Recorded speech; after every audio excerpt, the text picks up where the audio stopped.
नई नई नई ये बातें नई है जानकारी। आ गई अब हमारी सीनियर्स की बारी। नई नई नई ये बातें नई है जानकारी। आ गई अब हमारी सीनियर्स की बारी। इनके अनुभव से अपनी बदली दुनिया सारी। इनके अनुभव से अपनी बदली दुनिया सारी। टाटा टाटी नाना नानी करते बातें प्यारी। सुन लो तुम, समझ लो तुम, हाँ सुन लो तुम, समझ लो तुम, सुन लो तुम, समझ लो तुम, बात ये हमारी। खुश रखोगे इनको तो होगी खुशी तुम्हारी। नई बातें हैं ये देखो नई जानकारी। आ गई अब हमारी सीनियर्स की बारी। किस्से कहानियां सेहत और विज्ञान की बातें, रेडियो कार्यक्रम अनुभव में सीनियर्स की बात सीनियर्स के साथ। विज्ञान प्रसार विज्ञान और प्रौद्योगिकी विभाग भारत सरकार एवं अलगप्पा विश्वविद्यालय कराईकुडू तमिलनाडु के संयुक्त तत्वावधान में प्रस्तुत करता है वरिष्ठ नागरिकों के लिए ऑडियो श्रृंखला अनुभव, जिसकी रूपरेखा बनाई है डॉक्टर आर श्रीधर ने। इस श्रृंखला के अंतर्गत ये कार्यक्रम आप सुन रहे हैं IIMC के सामुदायिक रेडियो अपना रेडियो 96.9 FM पर। ये कार्यक्रम हमारे mentor professor doctor Sangeeta Pranvendra के मार्गदर्शन में प्रस्तुत किया गया है। हमारा आज का विषय है परमाणु ऊर्जा। क्या है परमाणु ऊर्जा, कैसे उत्पन्न होती है, मनुष्य को इससे क्या फायदे और क्या नुकसान है। विशेषज्ञ पद्म भूषण प्रोफेसर VS रामामूर्ति, साक्षात्कारकर्ता कविता शर्मा, निर्माता अपना रेडियो 96.9 FM। दोस्तों, हम सभी जानते हैं कि विज्ञान हमारे जीवन का महत्वपूर्ण हिस्सा है, जिसे सुचारू रूप से चलाने के लिए ऊर्जा की जरूरत पड़ती है, जिसके अंतर्गत परमाणु ऊर्जा भौतिकी का वो हिस्सा है जो कभी इंसानों के लिए कुछ उपयोगी चीजें पैदा करने के लिए तो कभी सुपर पावर बनने की स्थिति हासिल करने के लिए विश्व स्तर पर हमेशा से ध्यान का केंद्र रहा है। आज हमारे साथ परमाणु वैज्ञानिक और पद्म भूषण पुरस्कार से सम्मानित प्रोफेसर VS रामामूर्ति हैं, जो हमें आज के कार्यक्रम में परमाणु ऊर्जा के फायदे और नुकसान के बारे में विस्तार से बताएंगे। चलिए मिलें प्रोफेसर VS रामामूर्ति से। प्रोफेसर VS रामामूर्ति जी, सबसे पहले तो स्वागत है आपका हमारे कार्यक्रम में। बहुत शुक्रिया। न्यूक्लियर साइंस का नाम सुनते ही एक अलग सी जो एनर्जी है वो हम सबके अंदर आ जाती है, और बहुत सारे जो क्वेश्चन हैं और जो क्यूरियोसिटी है वो हमारे सबके माइंड में आने लगती है। क्या कहेंगे आप इस पर? Usable energy from any reaction to light a bulb, to run a car, to run a machine, even to power our computer is one of the outstanding scientific achievements of the 20th century. इसके पहले नहीं था। उसके पहले क्या था? कोल था, hydrocarbon थे और बायोमास था। आपको ये भी पता है कि 1 किलोग्राम का यूरेनियम में जितना एनर्जी मिल सकता है उतना कोल से निकालने के लिए we need several million tons of coal. दूसरी बात है, the amount of CO2, carbon dioxide and particular matter release in the thermal power plant is much more and it has become important in the recent times. आपको याद है अभी 2-3 हफ्ते के पहले डिस्कशन चल रहा था the international level, long term climate change होने वाला ही है, हम क्या करेंगे to reduce carbon dioxide emission from hydrocarbon burning. Nuclear energy offers an alternative and occupies a very strategic position in this to satisfy the energy needs of the humanity in the coming decades. जी sir, बिल्कुल। और जिस तरीके से scientifically वे में आपने इसको समझाने की कोशिश की है, मुझे लगता है कि सर साइंस एक इतना गंभीर विषय है और इसमें जितनी सारी शोध, जितनी सारी रिसर्च होती हैं वो हमें हमेशा कुछ ना कुछ हमारे इस प्लैनेट के बारे में हमें समझाने दर्शाने के लिए होती हैं। सही है। परमाणु शक्ति या जो परमाणु एनर्जी है वो क्या है, विज्ञान और इंजीनियरिंग में ये विषय कितना महत्वपूर्ण है, और अगर है तो वो क्यों है? देखो, आज तो कोई डाउट नहीं है मन में that nuclear energy is important, science and technology is important, energy is important. If you want to have a good quality of life for the entire world. There is no alternative from any of these things. So I think nuclear energy will continue to be in the center stage for several decades. Sir, लेकिन जो विज्ञान और engineering में ये जो इतना बड़ा इसका क्षेत्र है, या फिर यूं कहें कि इतना जो ये बड़ा फील्ड है, इसमें आने के लिए सर किस तरीके से हमें स्टार्टिंग से प्रिपेयर होना पड़ता है? क्या कुछ चीजें, क्या कुछ क्वालिटी होनी चाहिए एक व्यक्ति को इसे चूज करने में? सही है। अभी अपना एजुकेशन सिस्टम में ये तो incorporated in the syllabus. Everybody knows. In fact, today very few people don't know about nuclear energy. But what is important is they don't have the full information on nuclear energy. That is what we are trying to inculcate to the public at large. Professor साहब, आपने बहुत सारे महत्वपूर्ण पदों पर काम किया, आपने अलग अलग जगहों पे अपनी जो सर्विस है वो हमारी कंट्री को सर्व की। इसके बाद आपको पद्म भूषण से सम्मानित किया गया। साल 1963 यानी कि 1963 से आप इसी पाथ पर चल रहे हैं। इस दिशा में आपने एक बहुत लंबी यात्रा जो तय की है। सर, हमें बताइए कि आपकी जो ये पूरी जर्नी है ये कैसी रही है इस फील्ड में, और आप इस फील्ड में आए कैसे, शुरुआत कैसे हुई? ऐसा है, हम जब पढ़ रहे थे 50s में, nuclear was just coming, so there is a curiosity in the minds of people. I had an opportunity to join the atomic energy establishment. The atomic energy establishment हमें ट्रेनिंग दिया, हमें पढ़ाया, सिखाया, अपॉर्चुनिटीज दिया. उसके बाद मैं उधर से निकल के एजुकेशन सेक्टर में आ गया, रिसर्च सेक्टर में आ गया, science and technology communication sector में आ गया. तो ये सब sectors are important in its own way. These are the very areas that contribute to economic and social progress of a country, and that I am happy that I was able to contribute in all these sectors. ये जो सारी चीजें हैं, nuclear energy है, और जिस वक्त की मैं बात कर रही हूँ ये वो वक्त है जब बहुत सारी जो नई चीजें हैं वो इंडिया में हो रही थी, और आप उस वक्त थोड़ा सा सर अपने अनुभव के बारे में बताइए. देखिए, ये साइंस एंड टेक्नोलॉजी सेक्टर में इंडिविजुअल्स के लिए जो कोई जगह नहीं है. It's the system. Is the education up to date in the area of science and technology? Yes, I think India has invested in science and technology. हमारे यहाँ इतना IIT हैं, इतने रिसर्च इंस्टीट्यूशन हैं, सबके लिए एक एक जगह है, एक एक रिस्पॉन्सिबिलिटी है. ये हो रहा है, and this is something which satisfies me a lot. And more importantly, today government has also taken several initiatives. In the past so many years they have been doing it to compete internationally. The knowledge hai, capability hai, but we are not keeping it to ourselves. We also compete with other countries in this. So I think this is a long journey. एक आदमी credit नहीं दे सकते हैं. सब collective responsibility है, collective achievement है.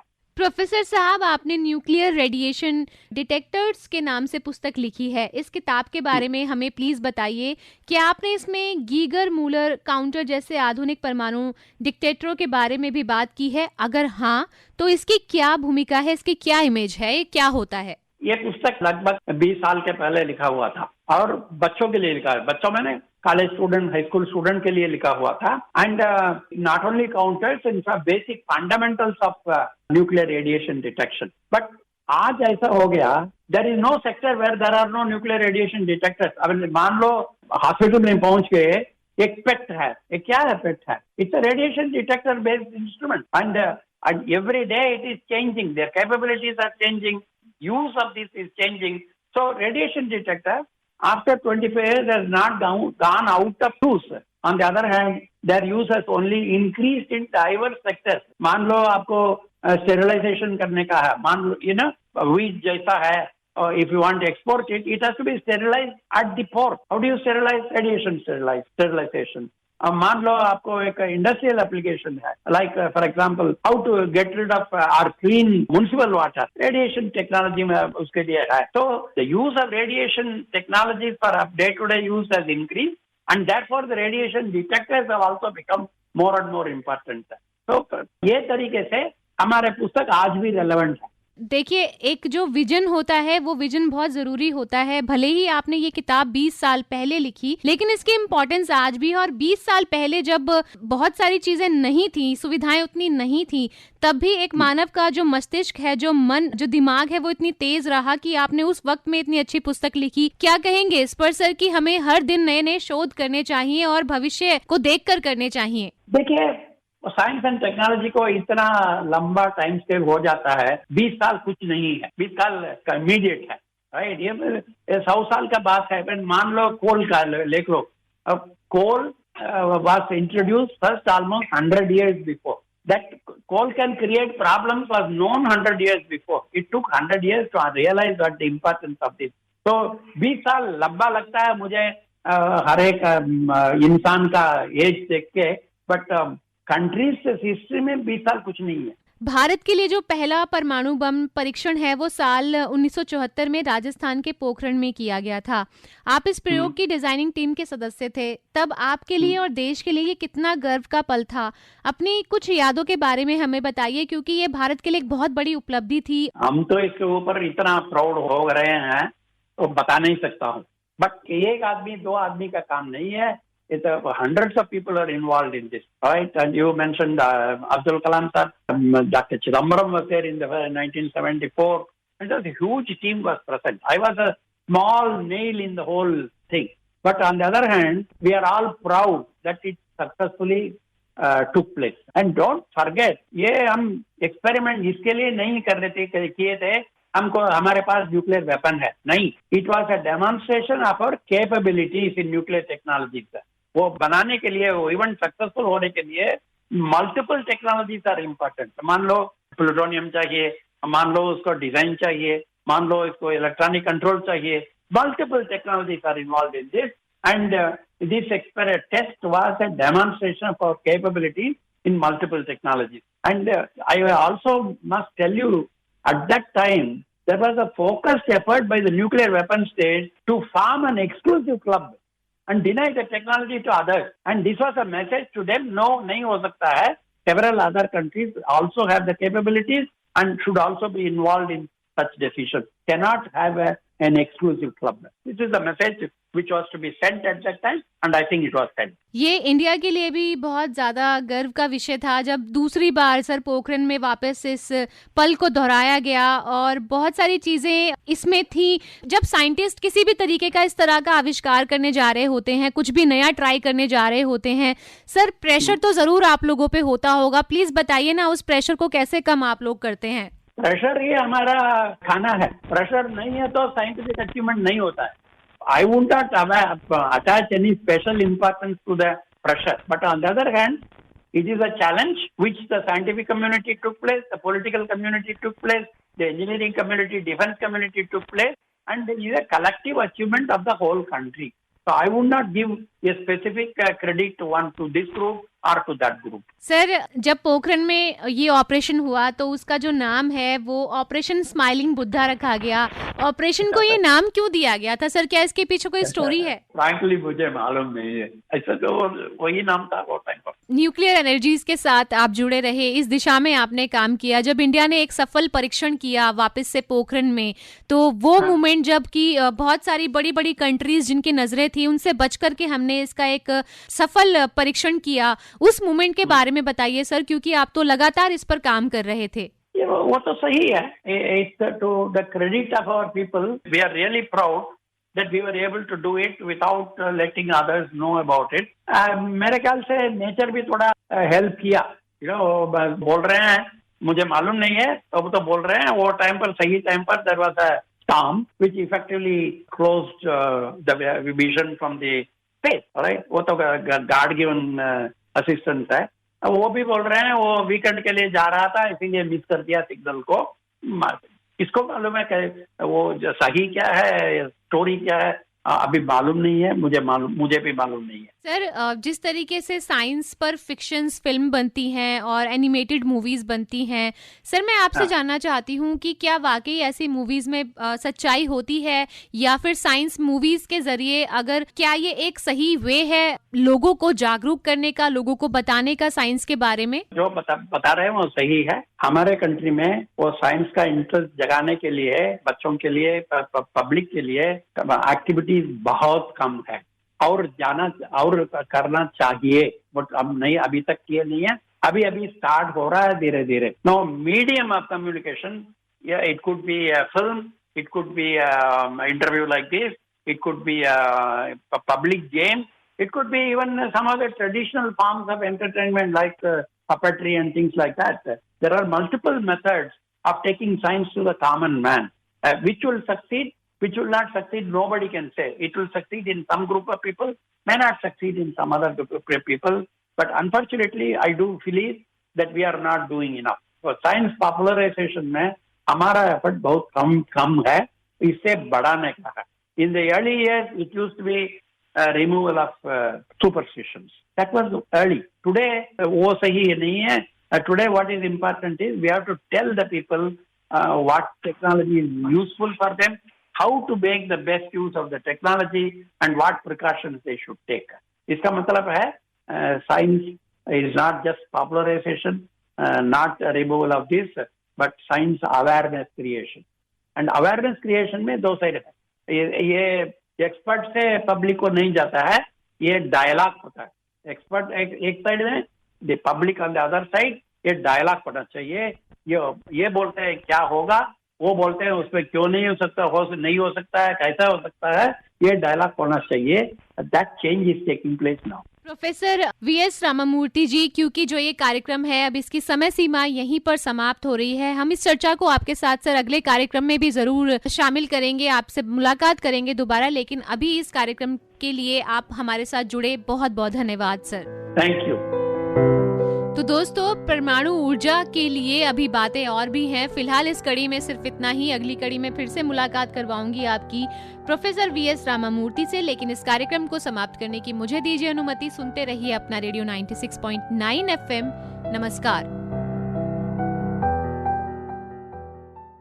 अभी आप विज्ञान प्रसार, विज्ञान और प्रौद्योगिकी विभाग, भारत सरकार एवं अलगप्पा विश्वविद्यालय कराईकुड़ू, तमिलनाडु के संयुक्त तत्वावधान में प्रस्तुत की गई वरिष्ठ नागरिकों के लिए ऑडियो श्रृंखला अनुभव सुन रहे थे, जिसकी रूपरेखा बनाई है डॉक्टर आर श्रीधर ने. इस श्रृंखला में ये कार्यक्रम आपने सुना अपना रेडियो 96.9 FM सामुदायिक रेडियो पर.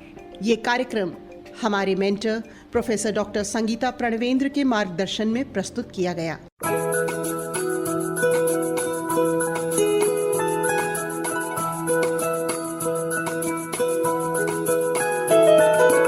मेरी ख्वाहिशें, मेरे अरमान, मेरा बस यही सपना, जिंदगी में हर कोई समझे हम सफर मुझे अपना, अपना, बस अपना.